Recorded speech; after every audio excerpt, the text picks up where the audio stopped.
work for thousands of years behind the scenes to manipulate humanity, and it has worked until now.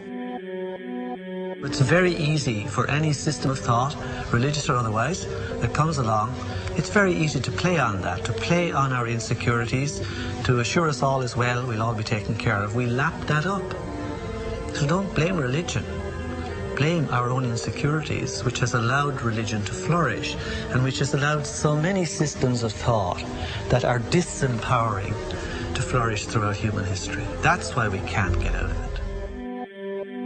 Ron Sakeley, Department Chairman, Chemistry, University of California, Berkeley, showed that DNA acts as an antenna for cellular upregulation. The primary function they taught us about what DNA is about. It's a receiver and transmitter of photons, light, and phonon sound. For what? Cellular upregulation, meaning that their water molecules, the pyramid power around the DNA spiral energizing strands, are taking in the spiritual energy of love vibrations and then sending it out for manifesting, precipitating in a quantum field, the physical matter of the body. These are hertz, frequencies, or cycles per second that the musicians can retune their instruments to play and experiment with. Why? Again, these are the Creator's musical scale, the original solfeggio, buried for 3,000 years in the Bible. So the ancient priests who knew how to levitate the huge stones for the building of the pyramids, and the Masonic knowledge that predated ancient Egypt, the ability to have this information, these frequencies, serve the function of creation, destruction, and miracles on behalf of the empowered people who had access to this knowledge. I say that because of this metaphor.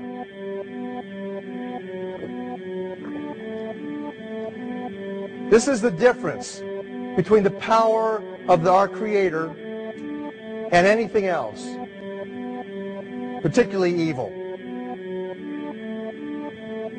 That you can go into a pitch black room full of evil, full of darkness, and light a little candle, and instantly that darkness flees. But you can't do the opposite.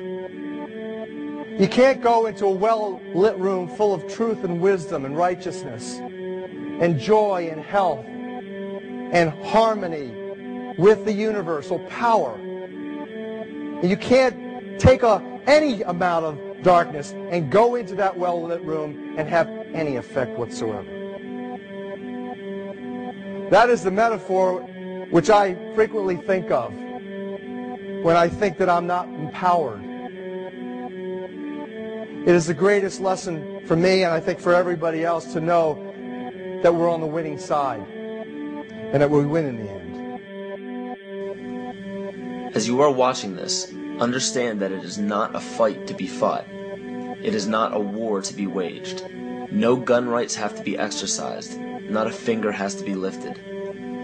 Most people wonder how one person can make a difference. They ask that if all this is so simple and this information is available, why hasn't someone else conquered their fears and changed the world for everyone else? This is the most difficult and beautiful conundrum to our lives. Your reality affects you and only you. Your curiosity has led you to this genre of information to serve a very specific purpose in your life. To understand visually how the universe is truly a hologram, a math professor at Yale University developed the formula that is plugged into a computer program. Named after him, the Mandelbrot set shows a seemingly disorganized pattern. But no matter how far you zoom into the design, you will always find the same pattern within the whole pattern. Each fractal, broken down infinitely, will always reflect the whole. When one fractal changes its pattern, the sum total of the whole pattern changes along with it. This exemplifies that the whole world does not need to be awoken. There is no race to inform the 6 billion people on this planet of this message. It is only important that you, personally, learn to conquer your innermost fears and learn to love. When you see your fears for what they are and master your emotions, then, and only then, will you truly be free.